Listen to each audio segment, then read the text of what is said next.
Okay, let's dive in. There's this huge question floating around. Can a new theoretical twist finally unlock universal quantum computing using these really exotic particles?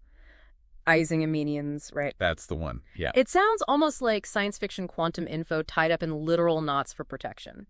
We're looking at a recent paper claiming a breakthrough by adding something called a stationary defect, which they've dubbed a neglecton. So our mission today is to unpack this. What does this claim really mean? Separate the cool math from what might actually work in the physical world. Right.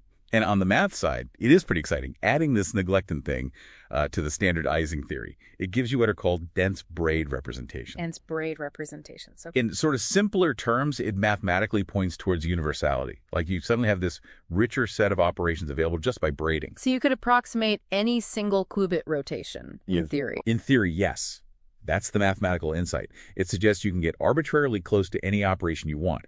It's a significant finding for how we represent these interactions. Wow. Okay, that does sound like a huge leap mathematically. So if the math works out so nicely, what's the holdup? Is there a catch when we move from, the equations to an actual lab? Yes.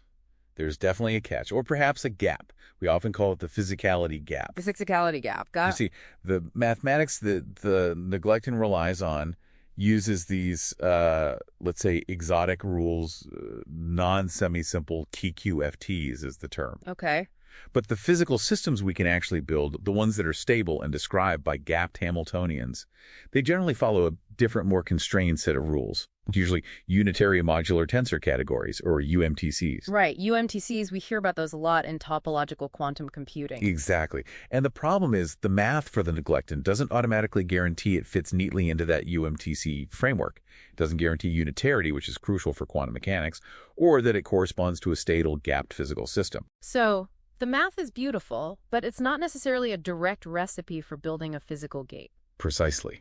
It's a fact about the mathematical category, not yet a proven blueprint for a working physical braid gate. Okay, that makes sense. But it feels like we've hit this kind of roadblock before, right? With things like no-go theorems. I seem to recall that for Ising and Anyons, simple braiding only gets you the Clifford group, not universal. That's a key point. So how does this neglecton proposal deal with that limitation? Does it just bypass it somehow? Well, it doesn't just make the problem vanish. Those no-go theorems, like the ones from Brabe, Koenig, and Easton-Nil, are pretty solid. They essentially say that if your operations in 2D are truly topologically protected, meaning robust against local errors, they cannot be universal. Okay, so there's a fundamental trade-off. Exactly, it's a trade-off. If these neglecton-assisted braids are genuinely topologically protected in the way we usually mean, then the theorems say they can't be universal. And if they are universal, then they must be giving up some of that topological protection somewhere along the line. They have to be breaking one of the assumptions of the theorems, perhaps introducing some sensitivity to noise or imperfections that we were trying to avoid in the first place. There's no free lunch here. Okay, so let's talk about the continuous gates idea. The paper highlights these dense braid representations, but you're saying that mathematical density doesn't automatically equal true quantum computational power.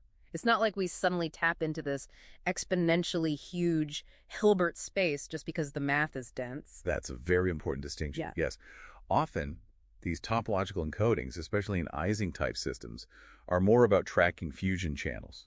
You can think of it less like manipulating complex quantum amplitudes across a vast state space. Like a standard qubit computer tries to do. Right. And more like a very sophisticated topological automaton or a state machine. The neglected might give you a much larger alphabet of symbols or allow transitions within that machine, making the operations dense. So more complex symbolic processing, but maybe not the exponential quantum speedup we usually associate with quantum computers. It's not inherently demonstrated, let's put it that way. The density itself doesn't prove you're manipulating coherence across an exponentially large computational basis in the way required for algorithms like Shor's.